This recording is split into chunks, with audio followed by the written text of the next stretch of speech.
was thinking.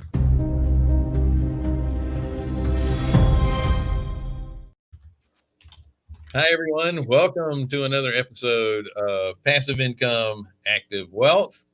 I'm Bill Fairman. This is Wendy Sweet and Jonathan Davis over in the corner.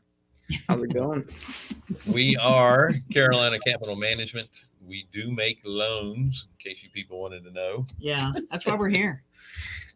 We also have a fund that people can invest in. Mhm. If you are interested in borrowing money, we lend in the Southeast, mainly in the Carolinas, but throughout the Southeast.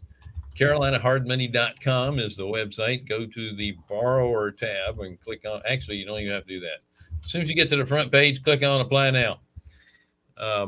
If you're interested in passive returns, click on the investor tab and that'll take you to some explanations, right? Yeah, that's exactly right. Lots of explanations. Don't forget to subscribe, share, like, hit the bell. And we want this show to be as interactive as possible. If you have any questions, we have a comment section, depending on the platform that you're using. It's either on the right-hand side of the screen or underneath. Okay, so you're welcome to ask a question. If we can't get to it, we'll certainly get to it later and bring it up in an upcoming show. Right, and you may notice our tagline across the top. It says the most trusted voice in hard money. You have to say it like this. Is that Bill's voice or Trusted your voice? Yeah. Whose voice would that be? Now, it's almost like saying that a used car salesman is honest when you say a hard money loan and trusted voice in the same sentence. It's kind of like an oxymoron, and we're very cognizant of that. It's important to us to we've got that program, Answer the Ugly Questions. Yep. And it's important for us to make sure that people that are in this business know not only the good, but the bad and the ugly too, because there's a lot of bad and ugly about it. Right? Well, not only that too. We want people to get the best benefit they can. Mm-hmm. And we are always telling people the best way to get money, the least expensive way to get money, is to do it with a private investor. Mm-hmm. The thing about it is, though, that private investors don't have infinitely deep pockets. Not that we have infinitely deep pockets, but we have bigger pockets than most individuals. Yeah. And that said, you always need a relationship with a hard money lender, mm-hmm. because a private lender isn't always going to be available for you, or maybe they're tapped out. But as a matter of fact, I'm getting ready to do, I'm going to be the keynote at a RIA meeting, and part of my presentation is on how to find private lenders. Yeah, which is kind of like telling people to go elsewhere for your money. That's right. But that's because we always know that there's a need for us regardless. Right. Yep. That said, we have a wonderful guest. We're asking questions to private lenders. Yeah, some of our, and so maybe we should start off by saying this. We got into this business not by starting a fund. We got into this business because we started lending other people's money. In fact, we got to a point where we had like $23 million of other people's money. It wasn't ours. We wished it was, but we lent money out for other people as hard money. That's what we did. We were kind of like, we're brokers on it. We still do that. Mm-hmm. Still broker other people's money. And one of the things that I think is really, really important is, when you have a fund and you're lending money out of a fund, you've got all these documents. It has to be done with the SEC. You've got a lot of guidelines and parameters and people watching over your shoulder. And that's not the case if you're just lending other people's money, on what we call a one-off thing. That's where you have to be trusted in what you're doing. And the people that you're working with have to trust you and like you and know you and understand what you do. And really the only way that we could get them to that point was to educate them as much as we possibly could, so they knew not only about the loans, the deals that we were doing and the borrowers that we were working with. But, what's this person going to do when the poop hits the fan and everything kind of goes crazy? How are you going to handle that? Because it's going to, right? I was sitting here thinking, is like, whenever, appreciation is when everything's going right and you're doing what you're supposed to. People appreciate you. Like, hey, you're doing what you're supposed to. Trust is built when things aren't going like they're supposed to, and you're still doing what you said you were going to do. You're still doing what you're supposed to do. That's when the trust is built. That's right. That's right. And things are gonna happen. They happen all the time. Good things happen, or bad things happen to good people all the time. And good things happen to bad people. That's right. And I don't understand that. That said, one of the advantages of being a lender, direct lender, versus being in a fund is that you still have the final say on whether you're going to put your money into that particular deal or not. When you're in a fund, you don't have that choice. You're still trusting that the management knows what they're doing, and they're investing in the proper deal. Right. But you have more responsibility. Right. So if you're just lending yourself too. Excuse me. It's not as passive. Right. Right. And it really depends on how much you want to work, how deep you want to get into it. And again, hopefully as a lender kind of doing it on your own, you're lending to the people that you should be lending to, which are borrowers that like and trust, that are going to pay you back. So there's all sorts of different levels of investing as a lender that you can get into depending on how much time you have and what you want to do and that kind of thing. So one of the things that we're blessed with is we have several people that lend money to us, not only in our fund, but also on these one-off deals that we have available, which means they might buy something out of our fund, or they might come alongside us and do a loan with us together with the fund. There's a lot of different options, but during doing these type of loans, you build a great relationship with these people that you're working with, and you get to know them really well. They get to know you really well. And there are several that we've just not only built great relationships, but they've become very dear friends of ours. And one of those is with us today. Yeah. So why don't you introduce her before she fills up on all the buffet items in our green room? So we've actually invited a few people, and we've got Don Harris is one of our lenders. He's actually in a closing because he's a real estate agent in real life. That's what he does during the day. And hopefully he'll be out of that closing soon. He's a dear friend. But another person that we have here is a dear, dear friend of all of ours, but especially me. She's my bud. Is Susan Jensen. Her and her husband Dale have been lenders with us for a long time, and we're gonna. She's in the fund too, right? So she's in the fund too. She does one-off lending. Her kids do IRAs, and her kids are grown up. They do IRA lending with us as well, and Sue's been through the good, the bad, and the ugly. So sure. I thought, and so has Don Harris. So I thought it was really good for them. The longer you've been in real estate, the more you see. That's right. So I thought they'd be great people to bring on so we can share their stories. Sue, have you returned? I have. Yes. So, welcome, by the way. Yeah. Thank you. Thank you so much for being on. Yes. Sure. And Susan is just, she's a dear friend. She's an awesome person. But Sue's been through the ringer. She's done. You told me yesterday how many deals you've done since you've been lending. How many? 74 now. Isn't that amazing? And that's in your retirement, which you completely flunked, right? That's right. Well, we have 4 retirement accounts, 4 IRAs, and we also lend out of our LLC. So yeah, we are in retirement. We're supposed to be in retirement. And you're probably working more now than when you had a real job, right? Sometimes I wonder. Doesn't seem fair. Yeah, but you created it yourself. I know. I can't blame anybody else. So, you have a really neat story as to how. I'm sorry. Wait a minute. I have to say this. Last week we had a guest on. He was in the self-storage business, but he was from Saratoga Springs, New York. That's right. Wow. That's Your where you came background. from. Yeah. Anyway, I thought I'd bring that up because you're the only other one I ever knew from there. And a few horses. Yeah. That's right. A few horses. So tell us how, what were you thinking? How did you get into this business in the first place? Give us a little background on that.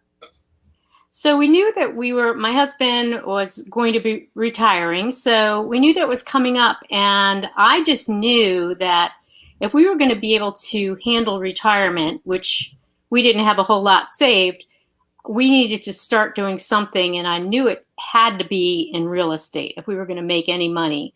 So I took a course. I did a course with Robert Kiyosaki, the Rich Dad, Poor Dad mentorship course, and learned about real estate.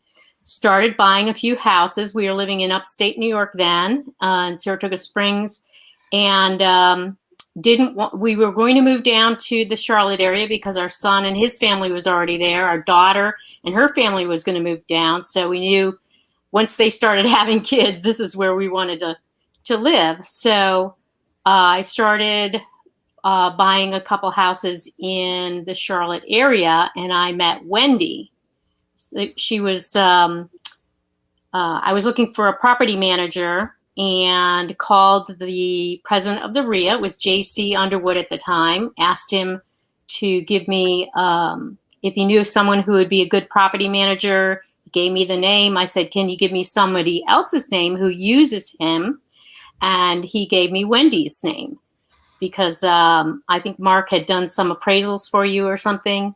Mm-hmm. Mm-hmm. Yeah. So I called both of them. But when I talked with Wendy, I was just fascinated with what Wendy was doing because it was in the lending business. And I had never really learned about that end of things. I was just fascinated by it, thinking, so I would call her up and we'd talk sometimes for 45 minutes at a time. And I'd say, now tell me again what you do. Just trying to wrap my head around it all because it was just so different. I had never heard of anybody being the bank, a private lender. So after several struggles I think we bought 4 houses, eventually sold them all. It was just so much maintenance and headache. And one of them was just a bad purchase. A couple of them were good, but we were just not cut out for that kind of thing, being a landlord and especially from long distance and trying to maintain a property and get renters in and then losing money. We had one that had mold and mildew and wood rot and all kinds of stuff that we were trying to keep up. So then Wendy turned me on to lending, and that's when I really found my niche. This is just the perfect thing for us at this time and place in life. That's awesome. Now, you have a really neat story too about going to or speaking at the Equity Trust. I want to call it a seminar, webinar. Their big event, their educational event. Yeah, I forget the name of it too.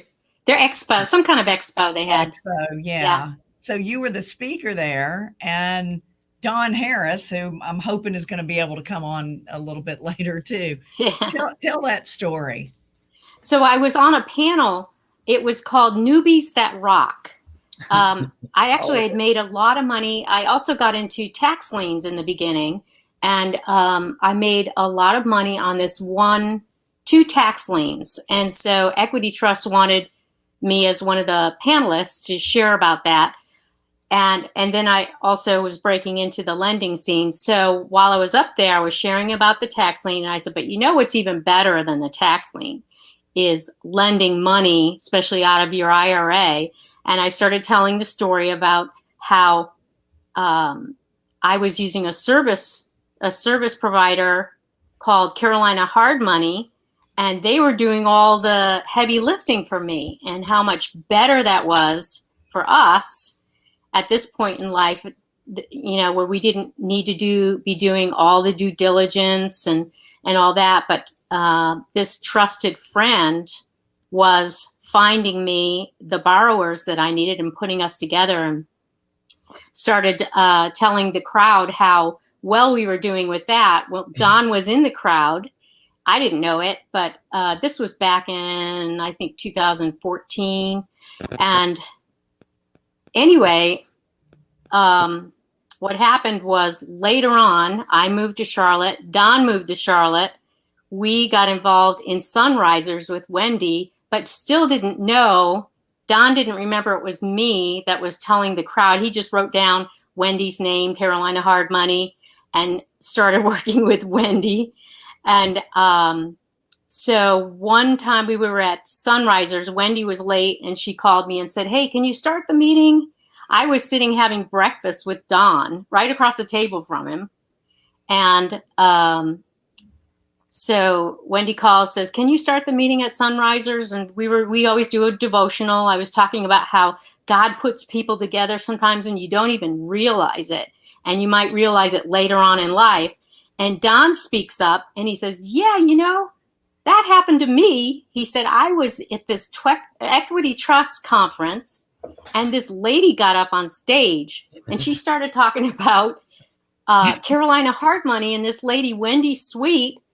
And as soon as he said that, I knew it was me. I mean, what are the odds? And so I just let him talk. And he says, "Yeah, and she's telling us all about Wendy Sweet and Carolina Hard Money." And so I knew I was going to be moving to North or South Carolina. Ended up, I made sure that I got to know Wendy and started working with her. And now I'm coming to Sunrisers. And so he pauses and I go, "Don?" He goes, "Yeah." I said, "That was me." And he goes, "What?" And I said, "That was me." And he goes, "No, it wasn't." And I said, "Yeah, that was me. Go back and check your notes." And he did. And he goes, "I can't believe that was you." But it's just so funny how God puts people together. And here we are having breakfast right across from each other. We're really good friends now. That was just the neatest story ever. I absolutely love it. Yeah. Because it just speaks to how really small this real estate world is, right? Yeah. Yep. So it's really, really important to, number one, do the right thing. And if your goal is to help other people, it's all going to come back around to you in everything you do, right? Yeah, for sure.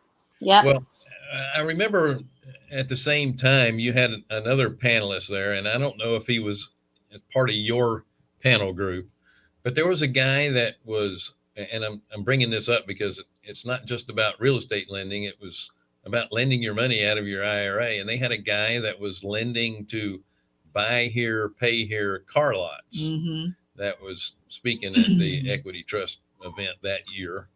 And he found a niche that was needed because at the same time, the banks were calling the home equity loans due or canceling those lines of credit for people. They would stop doing these small car lot loans too. And they were called floor plan loans, where they would give them a certain amount of money, and then they would use that money to go out and buy cars wholesale, bring them in. And then when they sold those cars, then they released those titles, and that was kind of their collateral. But he was getting 18% interest on a revolving account from these car dealers. Wow. And sometimes they'd sell the same car 4 times, and he would get a release fee of $200 or $300 every time he released title on them. And he was only lending, I think, like $10,000 per dealership. Yeah, it wasn't much. That was amazing to me. So Sue, let's hear about some of the deals that you've done. I mean, you've 74 deals. You've been through it. There's no doubt about it. And you don't just lend through us. You do stuff on your own. You invest in the fund. There's a lot of things you have your hands in. And we can all sit and talk about how great and wonderful things are. But what I really want people to hear is, what kind of challenges have you had? What are some of the things that maybe red flags you saw, or, things that other people can do to avoid it? Or there are just some things that there's no way you're going to avoid it.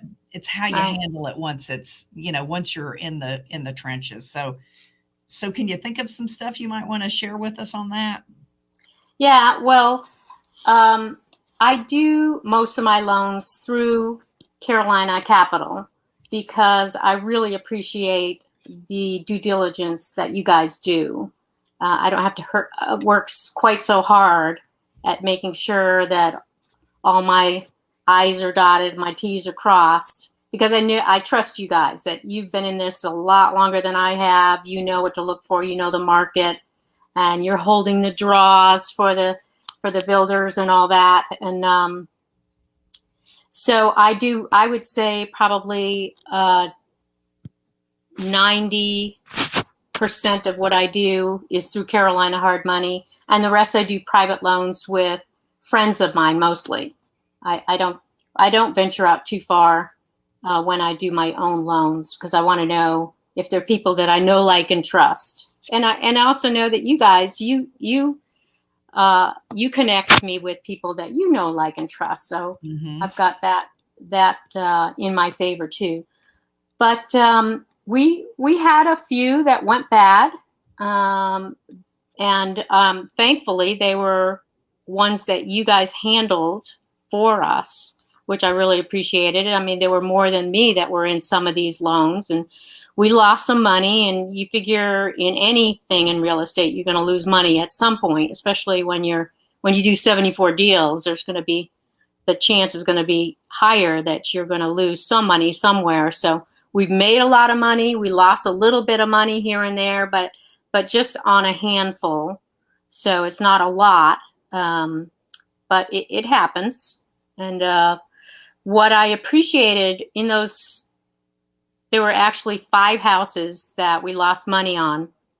What I appreciated was that Wendy in particular worked really hard with those borrowers and those houses to make sure that they were ready to be sold, and we got the best price, and everybody got paid the most. And I mean, if anybody lost money, it was you guys.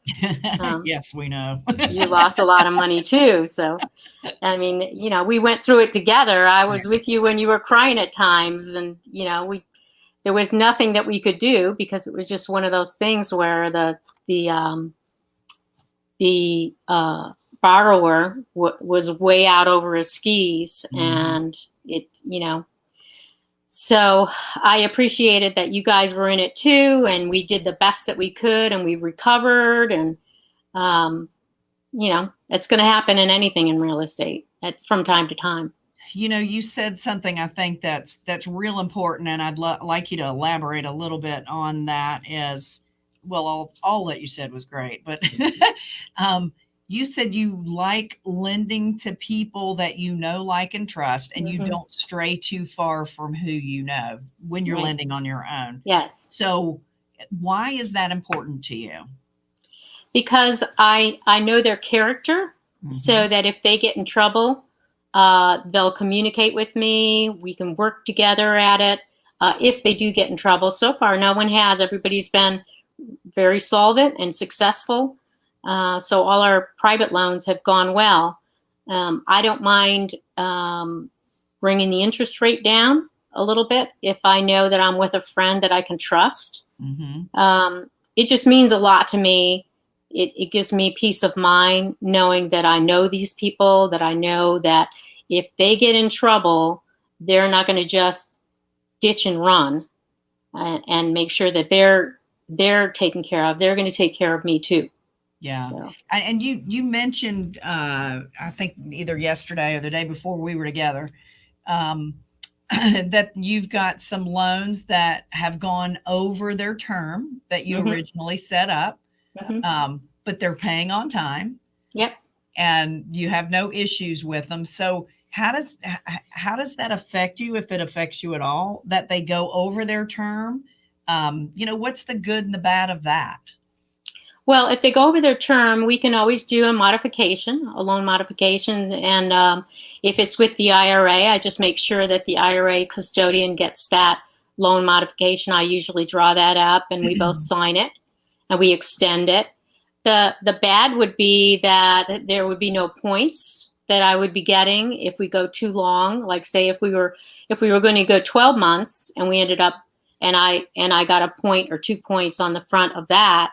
If we go further, I'm not getting those points that I would normally with a new loan. But on the other hand, the upside is that I don't have to try and place that money again too. Right. That's a good So way it's to just look at it's always working. So with friends, I don't mind. I don't mind going 2 years if they need the money for 2 years. So we work it out. So what kind of due diligence are you doing personally on houses or people or both? So most of my due diligence will be on the people because they'll send me their paperwork and their appraisal or all of that. But I just want to make sure that the loan to value is like 65 to 70%, that they've got plenty of money in the bank, that they're not, stretched. I want to know what their history is, that they're successful, that the people that they've borrowed from before, that they've got a good history there of paying back their loans. So that's basically, sometimes I'll get recommendations from people that I know for somebody that have worked with them before. Mm-hmm. So those kind of things are what are most important to me. Good. Thank you. I've interrupted him twice. I keep taking my breath, getting ready to ask a question. She just jumped right in there. Just like normal. Yeah. I want to go back to when you said you had you've done 74 loans. 1 off. 5 of them went bad. Yep. This is an important point for new investors getting into real estate, and it could be buying homes, could be making loans, could be buying notes. The important thing here is if you only had 7 loans and 5 of them went bad, that's not good. No. And as a lender, we never wanted our customers' first loan to go bad on them either, because then they'll never do it again. So the point I'm trying to make here is, as an investor, you can't do 1 or 2 deals.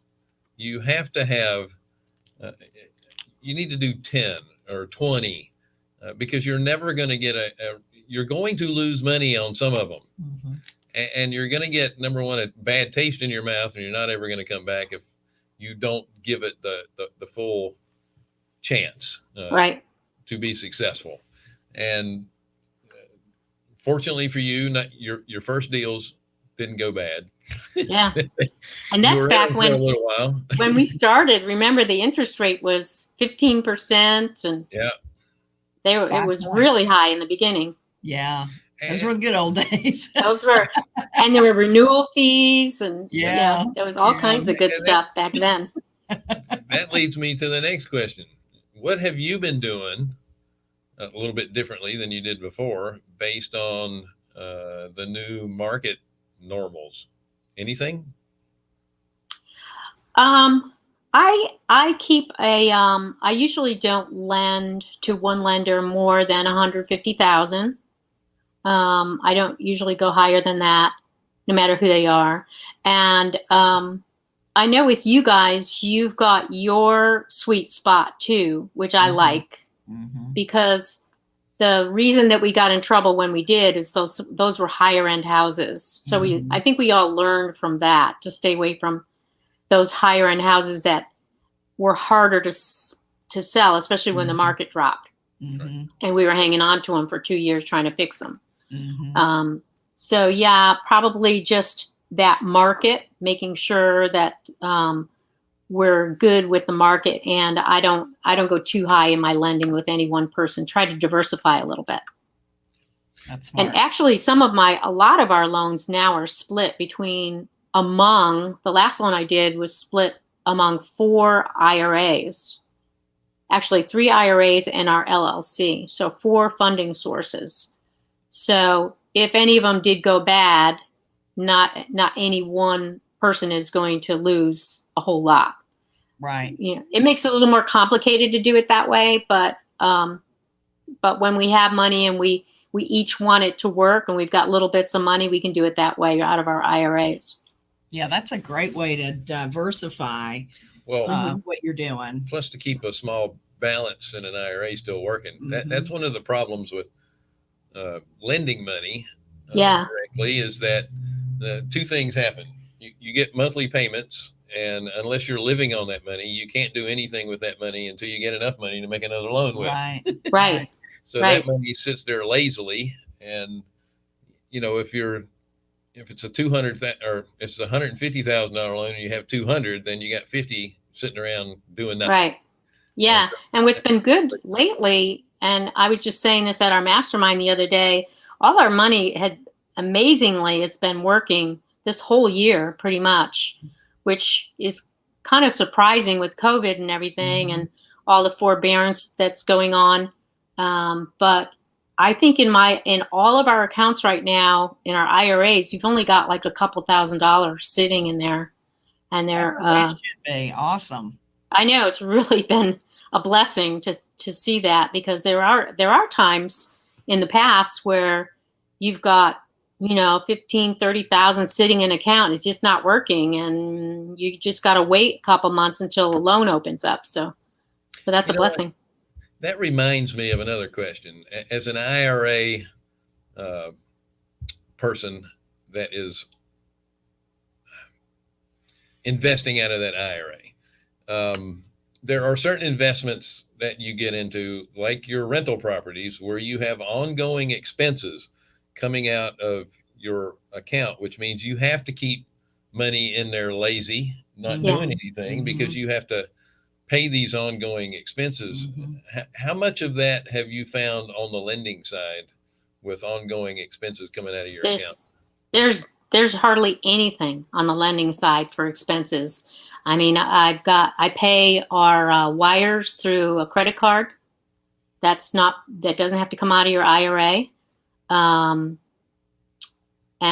other than that, there's really nothing that I need to have in there for expenses from the IRA. Did you have any of those rental properties within your IRAs? No, thankfully not. No, those were all in our LLC. So all those expenses were coming out of cash, out of our business. Now, see, if they were in your IRA, then all those expenses would have had to come out of that. Yep. Yeah. That's another benefit of lending over having properties. Now, I don't want to discourage anyone from owning property in their IRA. You just need to understand the pros and cons of either lending or owning property within that IRA. Yep.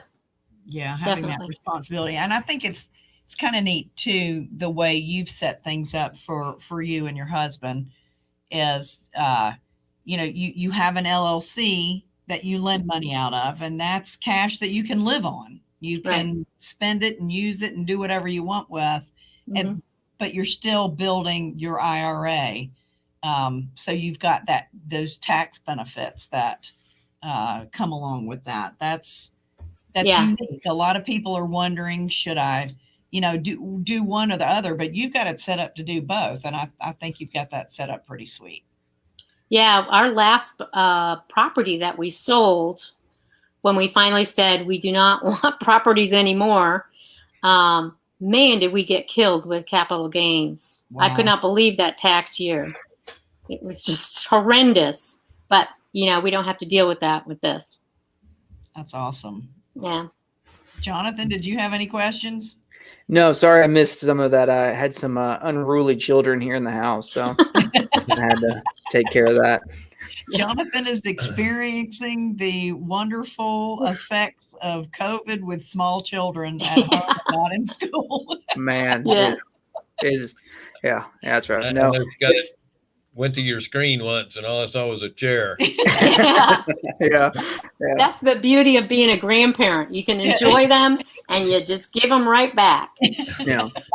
But to speak on what you all were saying, you do need to have diversity, not like, you own properties, you lend, Wendy, Bill, and I mean, and I'm sure probably even Sue, we have equity investments too that we, you're not trying to swing and hit a home run, but you're trying to hit enough singles and doubles across the field that, you're going to get home. Yeah. So, yeah. Yep. So one of the things too, Sue, you talked about the deals that did go bad that we were doing. They were very high-end properties. One thing that we as a company learned from that is we stopped lending on high-end properties. Yeah. And everybody and their brother thought we were nuts because these markets were doing so well. But, now, the Black Swan event, COVID hit. And we're thrilled that we're not in any big properties like that, because the ones that we're in, if anything should happen with them, we can rent them, get enough money back out of that to be able to pay out the returns that need to be paid on that. Do you have certain things that you won't touch at this point? Certain types of houses or buildings or whatever? Well, most of the loans that I do with you guys are in the Carolinas, and the private loans that I do are in the Carolinas. And this is a great market right now. I just read an article that placed Charlotte at the top of the list as far as hot markets and rental markets and all that. So I think we're all in a really good place, just keeping our money invested in the Charlotte area, the greater Charlotte area. So I'm happy with that. I'm happy that our market is doing so well. Like I said, we only had a couple. We had a movie theater that we had a forbearance on. I think I just saw a monthly payment come in just recently on that. It's back up and running. They're back.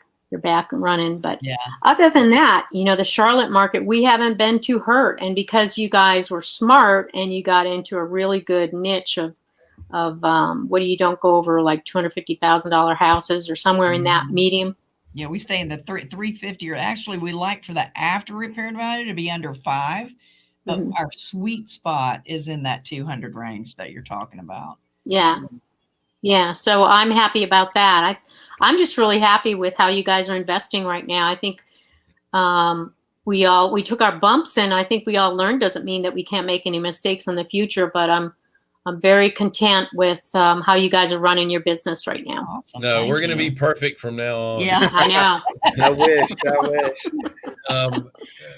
Mark asked a question, and he's talking about private lending and the private lending opportunities, and he's correct. The opportunities for projects with us are a little limited right now because we're focusing more on lending the money out of the fund than doing the private stuff. But Mark, to find these opportunities, I think the first thing you should do is get with Equity Trust's website, Camaplan's website, and American IRA's website. And Quest. Quest.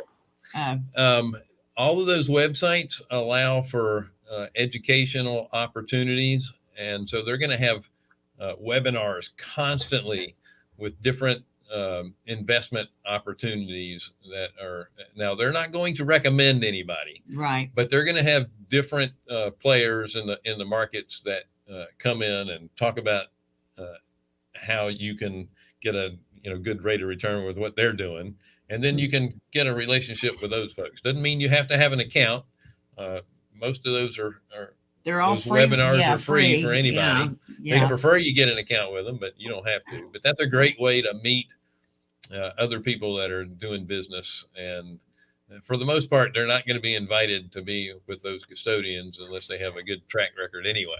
Well, the other thing I think that's important, and I'm going to let Sue chime in on this as well. You need to get involved with your local real estate investor association and the subgroups that come along with that. Yeah, definitely. I mean, would you say, Sue, that's really where you're getting your placements from? That's where all my sources are from there. For us, a lot of us were involved in Metrolina RIA. I was the executive director for a number of years, so I got to know a lot of people there. Got to know about a lot of people there, their history and their reputation and all that. And then in Sunrisers and the subgroups, you really get to know who people are. And like you said, it is a small community. You hear a lot of things. And when someone is not a good investor to work with, you hear about that. Yes. When someone is a good investor to work with, you hear about that too. That's right. And so same on the lender side. Yeah, people exactly. say you don't want to borrow money from them because they'll make your life a living hell. Right. Right. So, but it is an excellent way to get to know people, especially if you're at a subgroup meeting. When you're sitting there and you're breaking bread across the table with someone, you can't help but get to know them, right? That's right. Yep.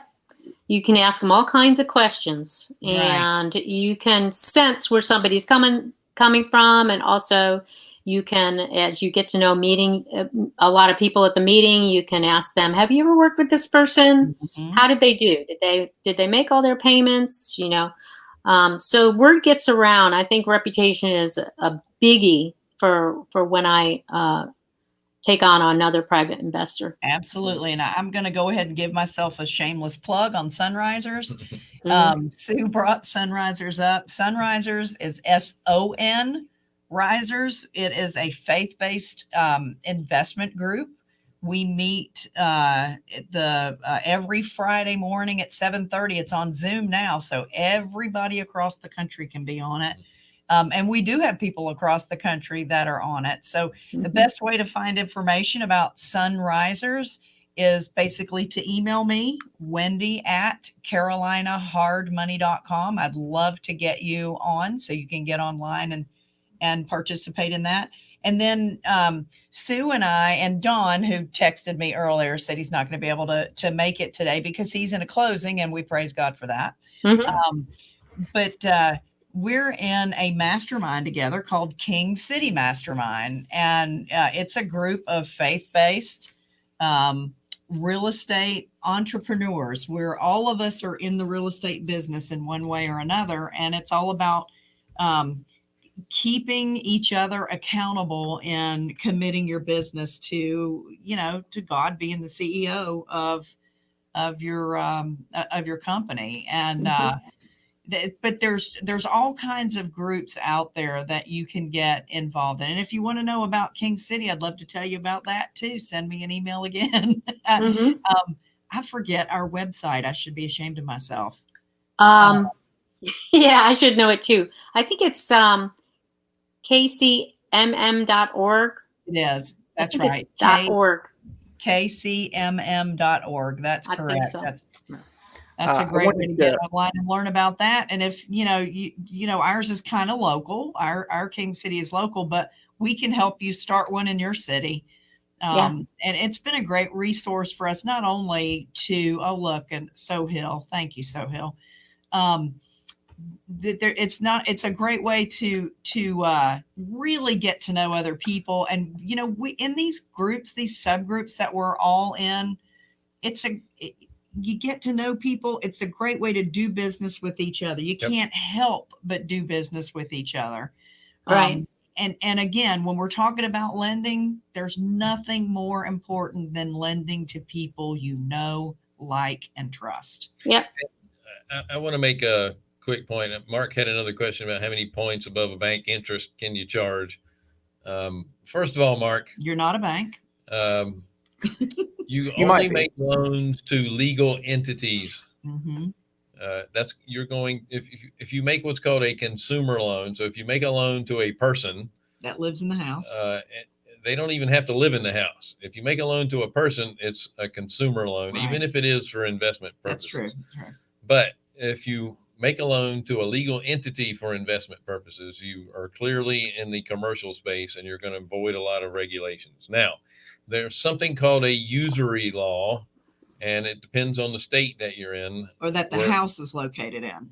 Well, that's what I meant by the state. Okay, sorry. You're lending in the state where the house is located, and whatever state that house is located in, they're going to have they may or may not have a maximum rate of interest you can charge. You have to look it up. It's called usury. Secondly, you want to be competitive, and at the same time, you want to make sure that it's going to benefit you and the borrower. And you want to build a relationship with them. That's right. You don't want to do one loan. You want to do many. Don't want to set them up to fail. That's right. So those are some things to keep in mind. Sorry. But Mark, if you have any questions about that, I am thrilled to answer any questions that you have. If you want to, your Wednesday. if you want to know more about investing and that kind of thing, I'll help you be a lender. I'll help you. You can reach me on my Calendly link, which I don't know what it is, and I bet Scott doesn't have it. But again, if you'll email me, wendy@carolinahardmoney.com, I'll be glad to set up an hour to speak with you and help you on your way. We'll even share forms and things that we use.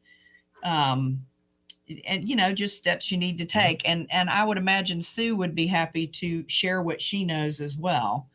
Yeah. So, and this brings up another point about the type of person that you want to work with is we're not in competition with other people to make deals and to make money. And if you are around people like that, I would say don't work with them. Right. Because they're not the type of investor you want to work with. I would rather work with somebody who understands that they're there to help you. They're blessed to be a blessing to others. And if that person doesn't have that mentality and all they're into is making money and crushing it and dominating, I don't want to go anywhere near that kind of person. Or learn from them. That's right. I want someone who's generous, that cares about me as much as they care about them making money.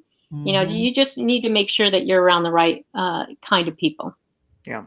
And Mark asked another question. And Mark, I wanted to say, I got your email today, so we will get on a call and discuss that opportunity that we talked about.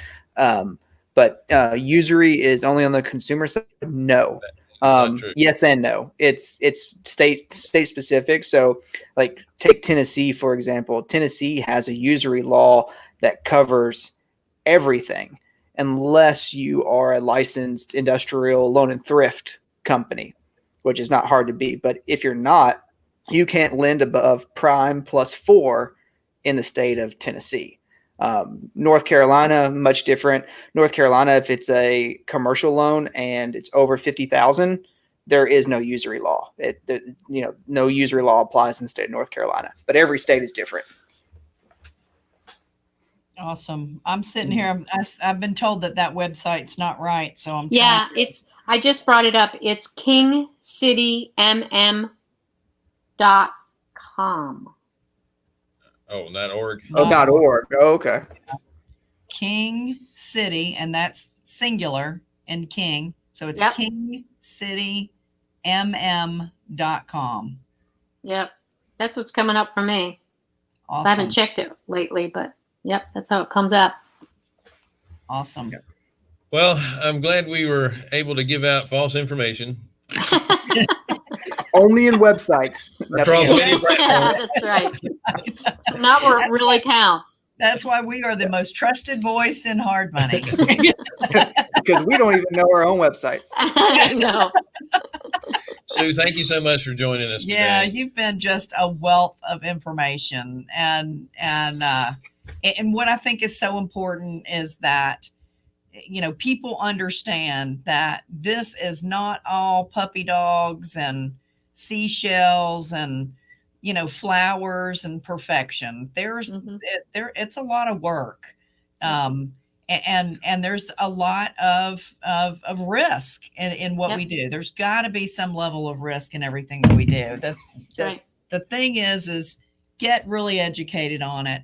Get a crowd around you that understands what it is you're doing, that has been down the road to ruin and been able to come back up it. I mean, that's really, really important. And that's the only way you can minimize your risk, because there are always going to be things that are completely outside of your control. Right. And all you can do is minimize the stuff that is within your control. Yeah. And do your very best to minimize your risk. And you've just got to understand that sometimes things are beyond your control, and it happens to everybody. Right. But when you surround yourself with good people, you'll get through it. Amen. And you'll do fine. You're exactly absolutely right. So everybody, thanks again for joining us on, what is our show again? Passive income, active returns, or wealth. Yeah. Thank you, Sue. Thank you. I do know the name of our company. It is Carolina Capital Management. I love you guys. I appreciate you. We love you. Thank you. Thank you so much for being on. Oh, there it is. CarolinaHardMoney.com is the website. If you're a borrower, click on the apply now. If you're an investor, click on the investor tab. Don't forget to share, like, subscribe, and ring the bell thingy. Y'all have a great day. Tell all your friends. We'll see you next week. All right, bye. Thank you. Bye.